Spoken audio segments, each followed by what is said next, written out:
ባለፉት 9 ወራት እንደ ሀገር በጣም ትልልቅ ስኬቶች በሁሉም የዘርፎች ማለት ይቻላል የተረጋገጠበት ወቅት ነው። ይሄ እኔ ለማስተባበረው ዘርፍ ትልቅ ትርጉም አለው። ዓለም አቀፋዊ አዳዲስ አዳጊ ሁኔታዎች አሉ፣ ሀገራዊ ሁኔታዎች አሉ። ስራ ብቻውን ተነጥሎ የሚታይ አይደለም። በአንድም በሌላም መንገድ እነዚህ ጉዳዮች ቀጥተኛም ተዘዋዋሪም ተጽዕኖ አላቸውና በአገር በቀል ኢኮኖሚ ሪፎርሙ የቅድሚያ ከተሰጣቸው 5 ዘርፎች መካከል በሁሉም ዘርፎች ሊባል በሚችል ደረጃ በጣም ትርጉም ያለው ከእቅድ አኳያም ትርጉም ያለው ስኬት ማስመዝገብ ተችሏል። ላለፉት 9 ወራት ከተመሳሳይ ወቅት ጋር ያለፈው አመትም እንደዚሁ ንጽጽሩን ለማየት ሞክረናል። በጣም ትልቅ ትርጉም ያለው እድገት አለው።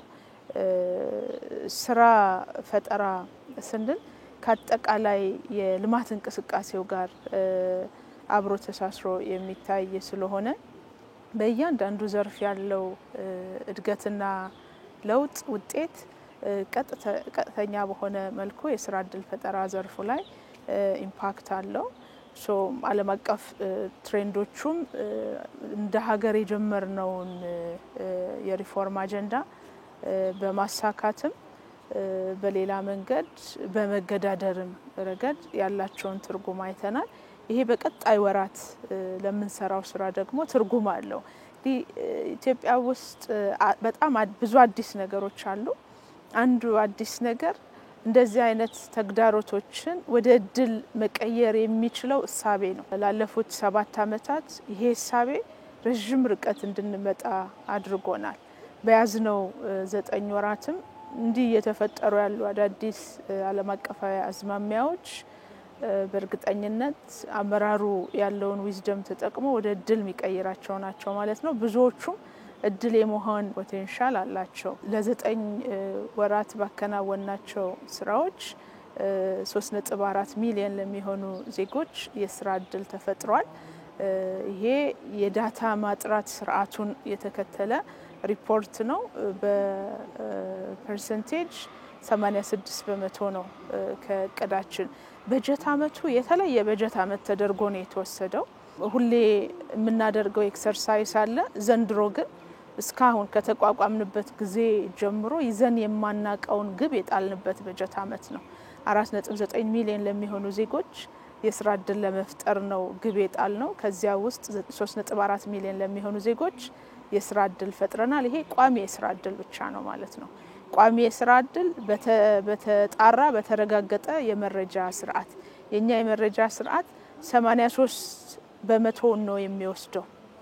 ከየክልሉ የሚመጣውን ዳታ በማጥሪያ መስፈርቱ መሰረት አጥርቶ ገለልተኛ በሆኑ አካላት የተጠና ጥናት አለ።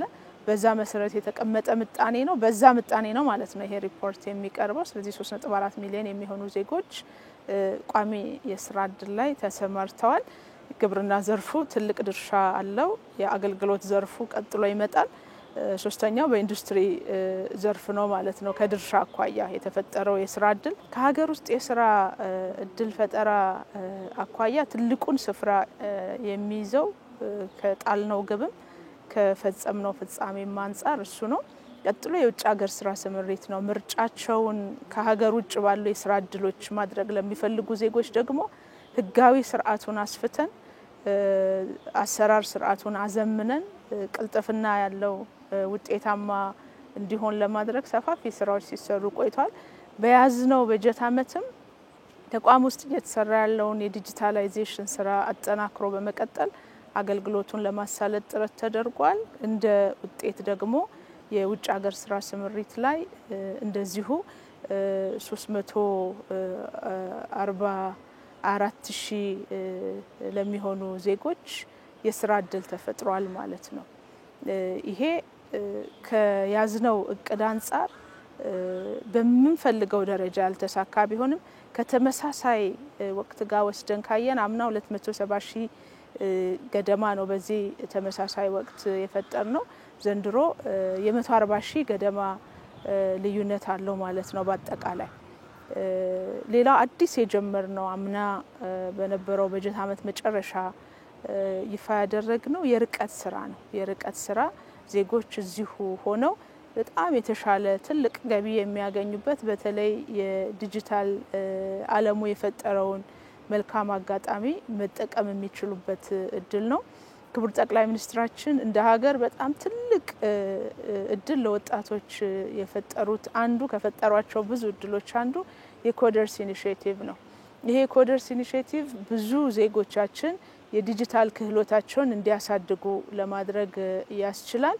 ኢትዮጵያውያን ዓለም ላይ ያለውን ገበያ የሶፍትዌር በማልማትም ይሁን እዚህ ሆነው አገልግሎት በመስጠት መረጃ በመተንተን እንደ የኩባንያዎቹ ፍላጎት የሚሰጧቸው የአገልግሎት አይነቶች አሉ።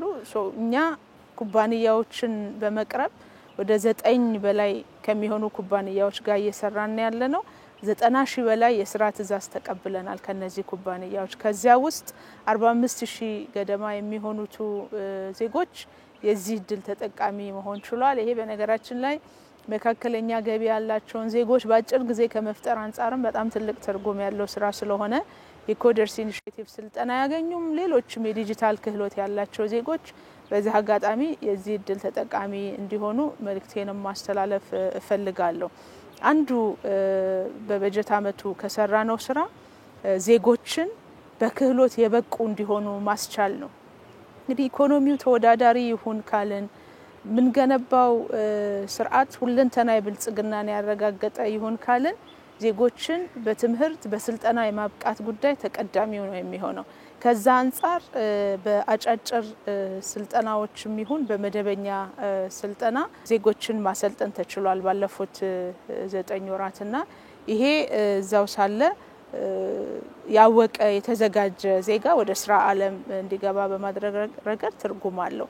ሌላው ለሰራነው ስራ ትልቅ ትርጉም ያለው የአንተርፕረነርሺፕ ስነ ምህዳር ግንባታ ስራው ነው። ከዚህ አንጻር በርካታ ዜጎች እንግዲህ አንተርፕረነርሺፕ ሁላችንም እንደምናውቀው ዜጎችን በክህሎት በማስታጠቅ ረገድ አካባቢያቸው ላይ ያለውን ጸጋ እንዲያስተውሉ በማድረግ ረገድ ትልቅ ትርጉም አለውና ወደ 1.2 ሚሊዮን በላይ የሚሆኑ ዜጎችን በአንተርፕረነርሺፕ ዙሪያ በተዘጋጁ ዝርዝር ጉዳዮች ላይ አሰልጥነናል። ይሄ በቀጣይም ተጠናክሮ ይቀጥላል። የስራ ስነ ምህዳሩ እያደገ እየሰፋ እየተሻሻለ ነው ያለው።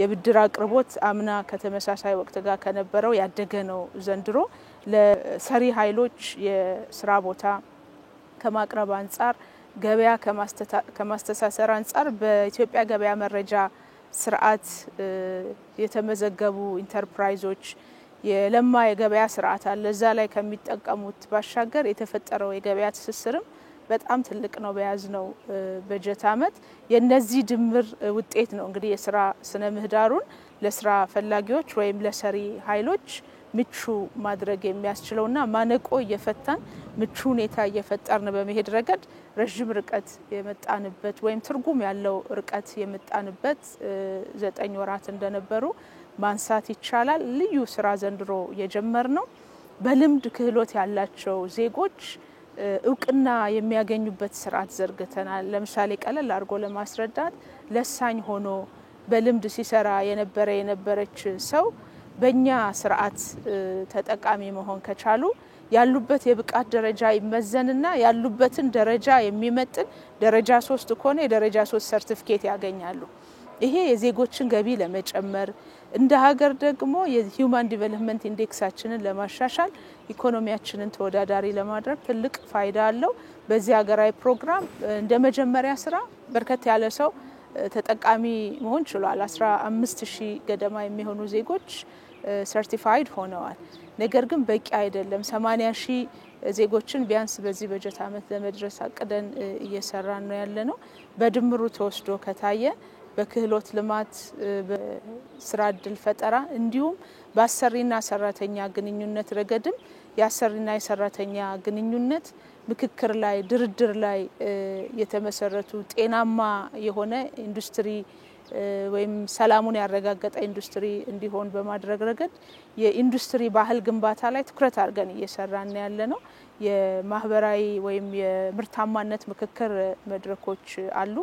በማህበረሰብ ደረጃም አዳዲስ የምርታማነት ምክክር መድረኩን መሰረት ያደርጉ እንደ ቤተሰብ ቢዝነስ እንደ ማህበረሰብ ቢዝነስ አይነት ስራዎችን እየሰራን ያለነው ኢመደበኛ ቢዝነሶችንም ወደ መደበኛ የማምጣት ስራ እየሰራን ያለነው። ለምንድነው ይሄንን ማንሳት መፈልገው? በጣም ብዙ ዜጎች ያሉበት መስክ ነው። ለምሳሌ ኢመደበኛ ስራው ኢመደበኛ ከሆነ ኢመደበኛ ነው ማለት ነው። ተገቢውን ድጋፍ ክትትል እና ህጋዊ ስርዓቱ የሚያቀው አይሆንም። ወደ ህጋዊ ስርዓት ካመጣ ነው ብዙ ዜጎችን በአጭር ጊዜ መጥቀም እንችላለን።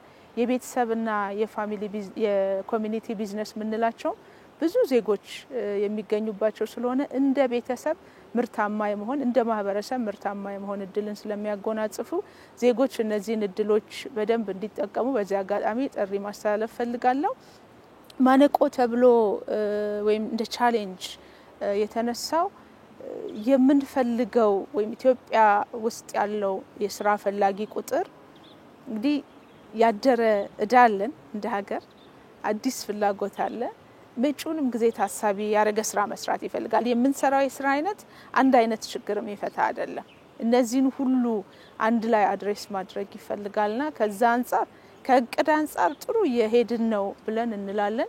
ግን ደግሞ ዜጎች ስራ ሳይመርጡ አካባቢያቸው ላይ ያለውን ምቹ ሁኔታ ሁሉ ተጠቅመው ታግለው ጊዜያዊ ችግሮችን አሸንፈው መሄድ ከቻሉ ያሉ ኦፖርቹኒቲዎች በጣም ብዙ ናቸውና እነዛን ኦፖርቹኒቲዎች መጠቀም ላይ በሚፈልገው ደረጃ ያልሆኑ አንዳንድ ጉዳዮች አሉ። እነሱን በጋራ ዜጋው መንግስትም ተጋግዞ መስራት ሲችሉ ብቻ ነው በመንፈልገው ደረጃ ዜጎችን ተጠቃሚ ማድረግ የምንችለው የሚል ሐሳብ ነው ያለኝ።